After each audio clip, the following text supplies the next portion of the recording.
నటి అభినయ ఈ పేరుకి ప్రత్యేకమైన పరిచయం అవసరం లేదనే చెప్పుకోవాలి. ఎన్నో బ్యూటిఫుల్ మూవీస్‌లో, ఎన్నో బ్యూటిఫుల్ క్యారెక్టర్స్‌లో నటించేంత గుర్తింపు దక్కించుకున్న అభినయ ఫాదర్ నటుడు కావడంతో ఆమె కూడా నటిగా మంచి గుర్తింపు దక్కించుకుందనే చెప్పుకోవచ్చు.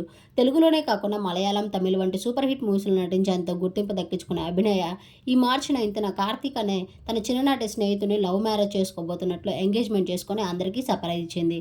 గత 4 రోజులుగా అభినయ ఇంట్లో పెళ్లి సందడి మొదలైందనే చెప్పుకోవాలి. పెళ్లికి సంబంధించిన బ్యాచిలర్ పార్టీ, మెహందీ, హల్దీ ఇలా పెళ్లికి సంబంధించిన ప్రతి మూమెంట్‌ని తన సోషల్ మీడియా వేదికగా షేర్ చేస్తూనే ఉన్నారు ఎప్పటికప్పుడు అభినయ. అయితే నిన్న ఏప్రిల్ 16న వీరి పెళ్లి అంగరంగ వైభవంగా జరిగింది ఫ్రెండ్స్ అండ్ ఫ్యామిలీ సమక్షంలో. ఆ ఫొటోస్‌ని కూడా అభినయ భర్త కార్తీక్ తన సోషల్ మీడియా వేదికగా షేర్ చేయగా అభిమానులంతా వీరికి కంగ్రాచ్యులేషన్స్ మరియు విషెస్‌ని తెలియజేస్తున్నారు. గత 15 ఏళ్లుగా ఈ జంట ప్రేమలో ఉండి వీరి ప్రేమ బంధం కాస్త పెళ్లి బంధంగా మారడంతో అభినయ తను కోరుకున్న వ్యక్తిని పెళ్లి చేసుకున్న సంతోషంలో ఉన్న కొన్ని బ్యూటిఫుల్ మూమెంట్స్ చూసి మీకేమనిపించిందో కామెంట్ చేయండి. అలాగే కొత్త జంటకు విష్ చేయాలన్నా కూడా కామెంట్ చేయండి. ఈ వీడియో మీకు నచ్చినట్లయితే లైక్ చేసి నా ఛానల్‌ని ఇప్పుడే సబ్స్క్రైబ్ చేసుకోండి. Thank you.